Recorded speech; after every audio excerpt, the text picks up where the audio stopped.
Hello everybody, my name is Taavi Kotka, I'm the government CIO of Estonia, and I have 10 minutes to talk to you about something, it's what is called E-Residency. IT is an interesting thing. I mean, we need to use technology to solve different types of problems that society provides to us. And one of the problems that Estonia actually has is the limited amount of people that actually live in Estonia.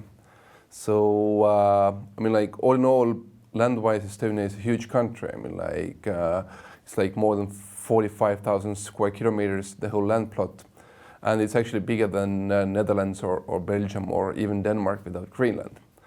But the real problem for Estonia is that there's only 1.3 million people living in Estonia.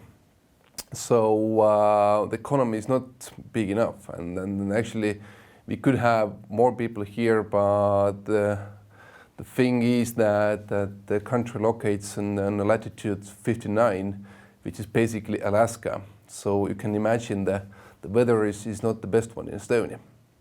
So, but a small country, but still a proud country, we like to be bigger. We would like to be, as economically efficient as other Scandinavian or Nordic countries, or we want to become as wealthy as other Western European countries. But to do that, it's an interesting challenge, and it's extremely interesting how you actually could solve these kind of challenges using technology. So if I go back 2 steps and think about it, if the company needs more revenue or more profit, the obvious solution to do that is to find more customers. If you have a larger customer base, it's obvious that you actually can have a chance to sell more. But what is the customer base of a country? Yes, the first answer is that, of course, it's their citizens, but also not only the citizens, but also the companies and people who are actually connected with that country, or also tourists, or like any other similar example. So if you need more customers for a country, then there are not too many choices. Like first choice could be, let's start doing more babies. If you have more physical citizens, we have larger customer base, and we have a larger potential to create more revenue. Estonian birth rate or child rate has been negative, more than 20 years, and the population amount actually decreases. So making babies actually not an option. A second option, what other countries, especially in Europe or also in US, have used is immigration. You just bring in more people, and then through that you actually increase your customer base. So it has been a good solution for Sweden, for Germany, for US, but it's not a solution for Estonia, and it's actually quite interesting reason for that. Like I said in the beginning, the country locates in latitude 59, so the weather conditions are actually quite extreme. And it means that even if somebody from the south thinks about going to the north, he or she compares the potential location very carefully. And if you think about it, in the same latitude there is Norway, Sweden and Estonia, but the difference of these 3 countries that Norway and Sweden have lots of social benefits, and Estonia as a young country, we don't have them too many. So what it means is obviously the potential immigrant will choose Sweden or Norway, not Estonia. So immigration is not also a solution for Estonia, but still our goal is to increase our customer base.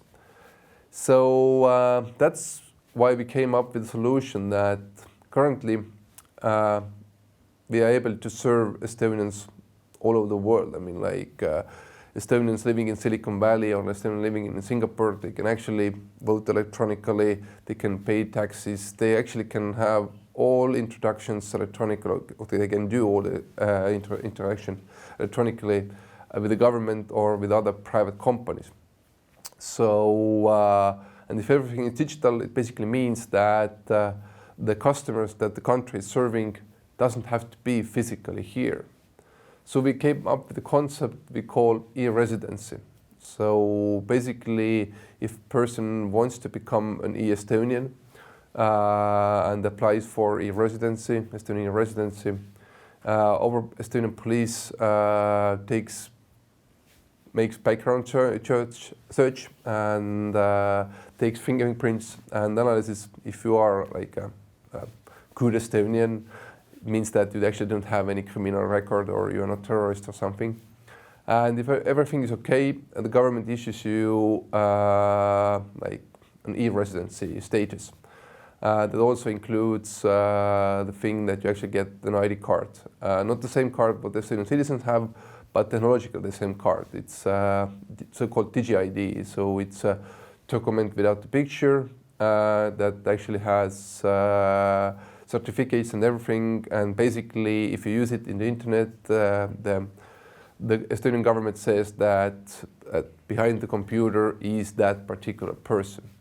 So what it actually means is that it gives a chance to you or any other potential E-resident to use all the public and private sector services and actually be like a normal Estonian.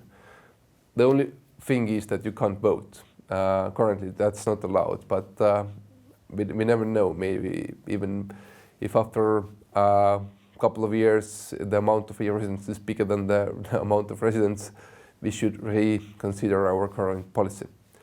But yeah, we are in the beginning of the journey. So of course, we are facing currently the so-called chicken and egg problem that like there are not too many companies providing services specifically to the E-residents. Like I said, it's a chicken and egg. So in the beginning, if companies think about the potential new customer base, they think that, okay, the customer base is not big enough to start providing services. And potential E-residents, they don't want to join because there are not enough services for specifically for them. But this picture has already started to change during the last 6 months. Many companies have started to focus specifically to E-residents. And we see the numbers growing. So currently, we are in July 2015 at the moment when we do this video. We have more than 4,000 E-residents from 110 countries. They have formed more than 200 companies, and they have started to open up bank accounts here in Estonia and using other Estonian e-services. We have done many studies to analyze what is best for different countries. I mean, like, what is the good use for Germans, why they should have E-residency, Estonian E-residency, or why UK should have Estonian E-residency, or Australian. And it's an interesting world. And whenever you study this course, I hope that you will hear and then see more of it. What else? E-residency is actually not a card, not the ID card. E-residency is actually a concept, and that concept is one thing, something that was invented here in Estonia, but this will happen and this will be carried out in several countries all around the world. Already now, there are 5 countries like Singapore, Dubai, Netherlands, Belgium, and Lithuania who have said that they will actually create something similar. And some of them already have technology, some of them don't have it. But the good part is that the others also have seen the thing that's the way how you actually can increase your economy. I mean, like, you don't have to rely with the physical people that are close to you, but you actually can rely on people who are actually far away but closely connected with your economy. I mean, like, I totally can understand the point of Singapore doing that. I mean, like, you think about real estate prices in Singapore, but on the same time, they still need to increase their customer base. I mean, like, it's a cool thing how to solve that question. I mean, like, just push them to use e-services that the government and private sector provides, but at the same time, they still live outside of Singapore. So just a great solution, a good example what Estonia is doing, what great stuff we have here. And every year, this concept will be bigger and bigger. There will be more e-residents, there will be more services. And let's see, I mean, like, what will be the year when the number of e-residents actually passes the number of physical residents in Estonia. So that was my 10 minutes, and thank you, and I hope that you will get very good and lots of like interesting understandings out of this course. Thank you. Bye-bye.